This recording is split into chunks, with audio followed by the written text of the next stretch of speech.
Alright guys, thanks for tuning in iwL-TV. You'll be your epic and awesome caster and host, Fitz here. And you guys are tuning into iwL Clan League Season 20, Week 2, Division A between Disturbed Minds versus Insanity Without Limits here.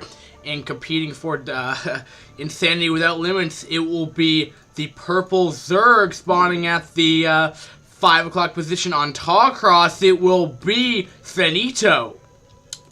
And it's going to be a round of applause for this guy. And spawning at the 9 o'clock or so, or 10 o'clock position, will be the green Protoss. For Disturbed Minds, it will be Disturbed Minds WandS. Now, WandS is a Canadian player versus the Zerg, which is going to be Russian. So if that really matters, you know, just kind of showing the international, you know, differences of both of the Brood War scene. Now, Tallcross, very much like Heartbreak Ridge, you don't have, there's no ramp per se. There's just, you're all on the same level, which makes for some interesting engagement for the early game. Just because now, early, you know, that early rush is a little bit more favored in this scenario. Because if you're gonna have Dragoons, if you're gonna have Hydra here, they're actually gonna be attacking on the same ground than your opponent there. So you're gonna have the same, your opponent's gonna have the same vision outside your base than you do. So essentially, it's much more favored for early game aggression. But we'll see if we're gonna see that coming out. Your natural's pretty easy to secure as well. Your third's a little off, where you would probably have your gas. You can also take a gasless third over here, which is a little bit more secure, but you know, still very open. Otherwise, Tallcross is a pretty interesting map there. I believe there's not even a single high ground on this entire map. I believe, I don't think there is, but now we're going to be seeing a standard forward fast expand. Now this could either go either way. If we're going to see WandS go for a double cannon before Nexus, or get greedy and going for Nexus is the standard thing. Now we're going to be seeing, we're going to see Pool before Hatch.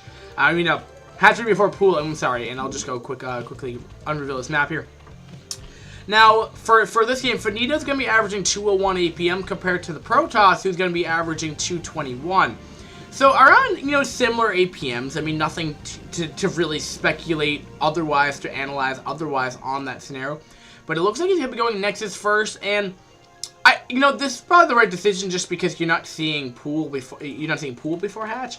So, I mean, the Lings, they're going to be out in time, and you're going to have to get at least one cannon, if not two, to stop any kind of Ling run-by, or Ling bust. But it's just the fact of the matter is that you got to get that Nexus up just that much more quicker, which will help you get a better macro. But most times when you see a forward fast expand, you normally see a two-base timing, which tends to be what we're going to be seeing coming with WandS. Most likely is going to be +1 with a quick Stargate.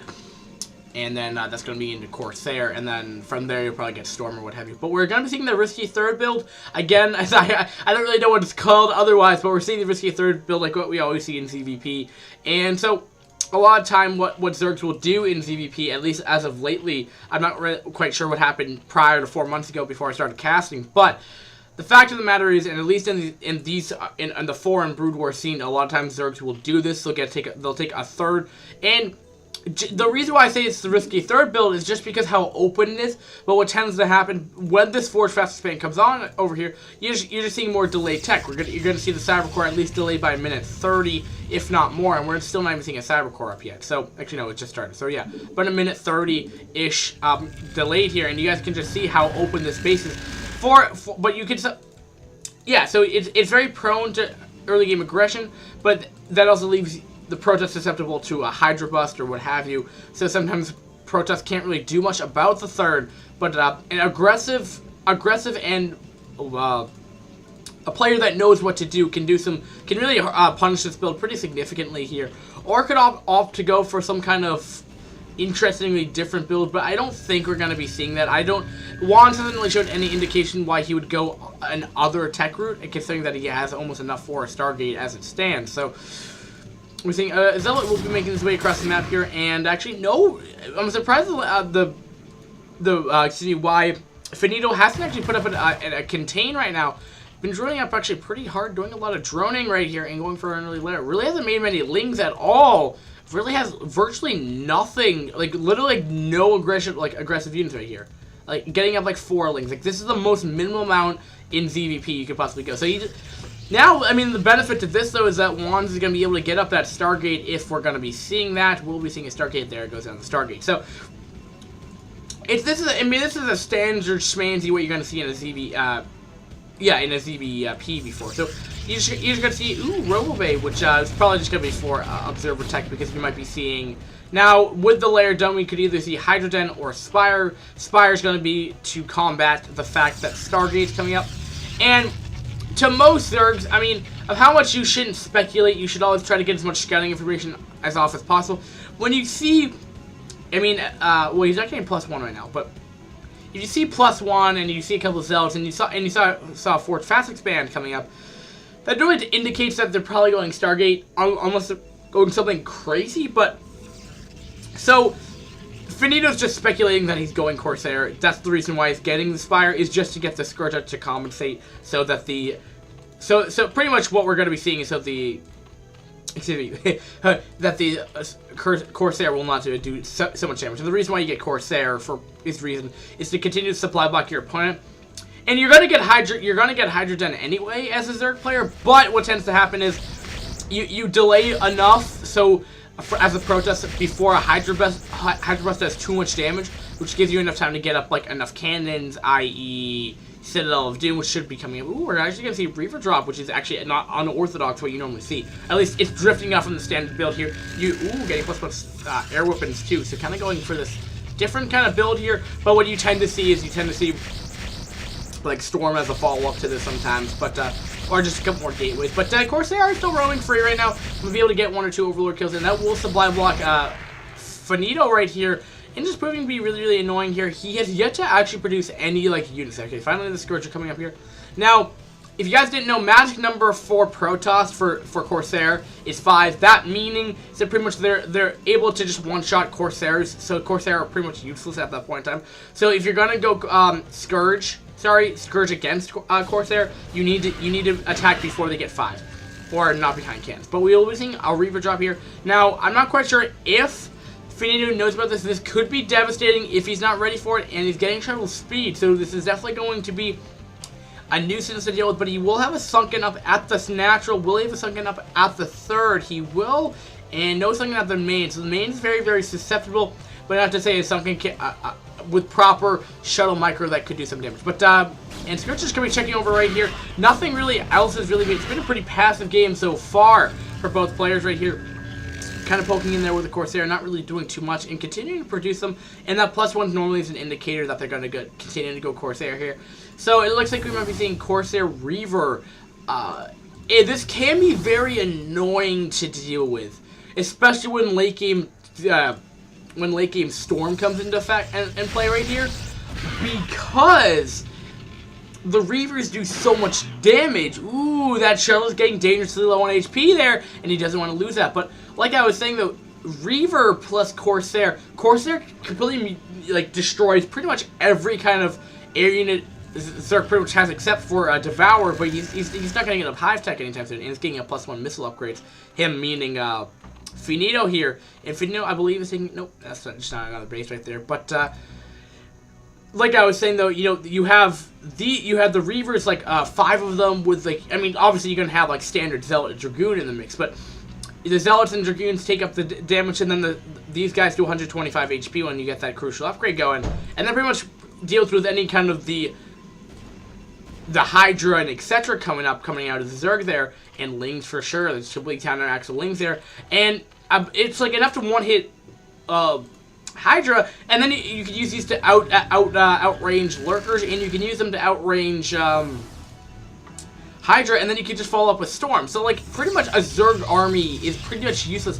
And keep in mind, Dark Swarm is never used in ZVP for that reason, because Storm plus Reavers do a ton of damage, and Zealots are pretty commonly used. That's why you don't see a lot of Dark Swarm in ZVP. But Scourge will be out here, and it looks like Finito's gonna want to apply some aggression here, but there's too many Corsair right here, especially with that +1. Do we have +1 Carapace? No, and Scourge are just gonna be, he's gonna need a ton of Scourge to go and try to break these Corsair here, and I just don't think that's gonna be the most cost-effective thing. But the one thing that Finito has going for him at this point in time is he's getting his 4th base, and at the same time, Keep in mind that these are specialty units that's coming out of WandS here. Now, these are can be very aggressive and very damaging units, but he hasn't really utilized them up to this point in time. But this is not the time where Fenito wants to engage with his Hydra army, as there's just going to be too much. There's going to be too much aggression, and there's just really no reason why he can engage here, as there's going to be 2 Reavers in there with proper shuttle micro. That's just not going to end very well for Fenito right there. So he's going to want to figure out the best scenario. He wants to get more upgrades doing than the Protoss. I think that's a better scenario where he would want to be in at this point, but he's going to be going for it. Will he be able to break through this Protoss army? The Reavers have stopped going down, trying to mute him, shuttle micro the best as he possibly can, and these Hydra are not doing anything at the north side of this thing, and this might have just cost him the battle. He's not utilizing this, and too little too late here, but he actually might be able to push this back for the time being, and really not utilizing the Reavers to the fullest potential here. This is where maybe for lower league players, like D-rank players, not to say that they're bad, but, you know, micro, ooh, that was hard to see, but, you know, Reaver micro is hard. You know, it requires, you know, a demanding APM. I mean, both these players are around 200 plus here, but, you know, that might be spamming, that might be not be the most precise APM ever, but, so it's very, very hard. So Storm might be the better option for WandS here, but he's just going to go for it, and I don't think Fenito wants to be engaging right here. He doesn't want to lose all his Hydra there, but thankfully thankfully for Fenito, I should say, that Scarab did not go off. And the Zealots do have speed done, and they're going to continue to chase these Hydra across the map here, but I think they'll be able to get to safety with reinforcing. And going in Muta, which is very peculiar, I can't say it, peculiar, because just the insane amount of Corsair with +1, just gonna do a insane amount of damage, but might be able to clean up these Zealots right here. Corsair have started coming in here, but will the Hydra be able to do enough damage? But the Zealots are doing a hammer on the Zealot, on the Hydra armors, are Hydra numbers here, but I think there just might be too many Hydra, and eventually can start taking off the the Corsair, but there's just so many Zealots coming in as reinforcements are coming back from WandS here, and WandS might be able to maybe get a victory here, maybe not, just kind of base trading scenarios here. But keep in mind, WandS is yet to take a third, and his main's probably going to be slightly mined out. Yeah, it's getting fairly substantially low here, and Fenito's in such a position where he can go continue this this nutrition war, because at this point in time, I mean, once this whole army is completely decimated, it's going to be very, very hard for WandS to get back here, but he's going to be able to set up a couple overlords here. Nice Scarabs going off, coming up with 5 Hydra, but there's just, I don't really know, these Zealots are so beefy, they're just completely going around everything, and of course they are roaming free, and, you know, substantially supply blocking the Zerg right here, nothing too out of the ordinary. 103 to 66 here, so Protoss is looking a little powerful at this moment in time. If he's able to break down the Zerg here, he needs Lurker Tech, which he's researching right now. It's about halfway done. A little more delay than you normally see, just because the amount of aggression that's been happening in the late game, at least in the mid game. And Zealots are just be super pesky, and this is how effective Reavers can be. They just do so much damage. Is he getting the upgrade? I don't quite know. Oh, and he might be able to cancel off Lurker Tech, but I don't think he has an observatory out. He does not. So if he's able to stop this Lurker upgrade, which he is not going to be able to do, and if these Lurkers go up, he should be okay for the time being, but he is losing a lot of Hydra here, and now it's starting to look very, very good for Fenito right here, as he's going to have to pull drones here, and I don't really know if this is going to be the proper thing for him to do. He's going to try drilling, but that's really not going to be enough right here, and surprisingly, I don't know if Fenito has lost this game here. He's off of 3 base, keep in mind. And the Corsair are, yeah, this is looking pretty bad right now for Fenito right here. Off of 3 base, but there's really nothing that he can really do at this point in time. And he kind of just threw away this game somehow, some way. But yeah, it looks like WandS will be getting this game right here, and we'll just lose the last 4 Hydra coming out of Fenito. Will finally get those cleaned up. And there's no GG, I guess. But there's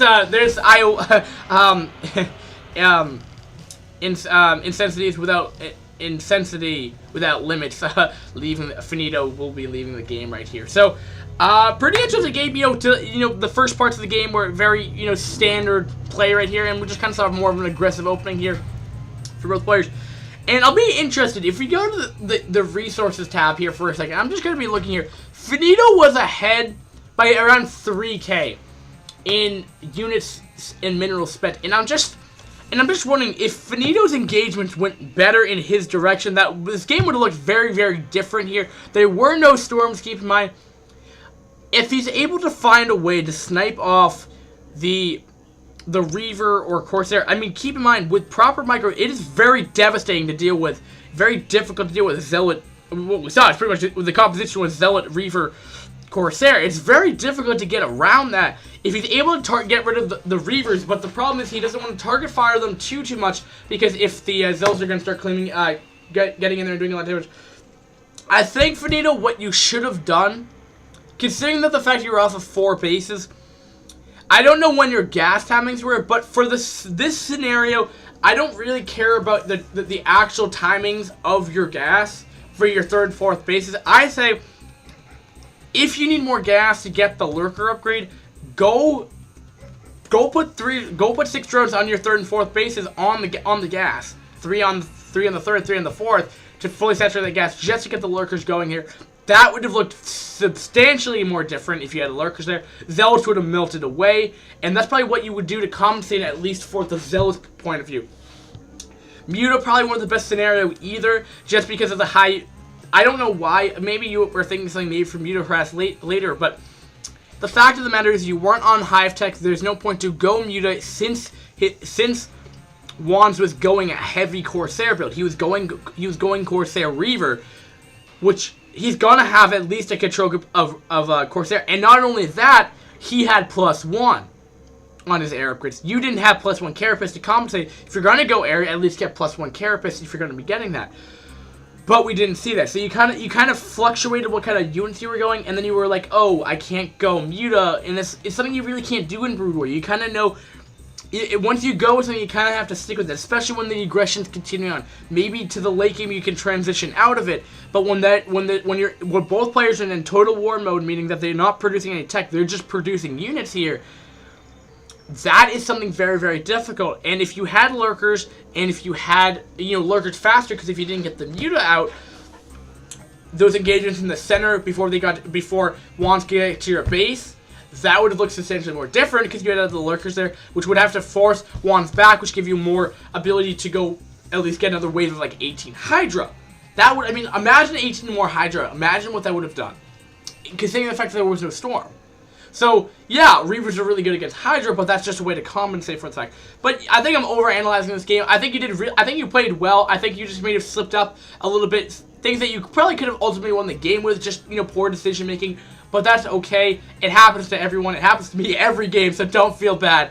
And that means Disturbed Minds has successfully won this game, game 1. So we'll see if Fenito will have to come back in game number 2 and potentially make a game 3 for this series. We'll have to go find out in this PvZ. Super extra awesome fun, guys. Thanks, guys, for watching iCup TV, and I'm signing out. Peace, guys.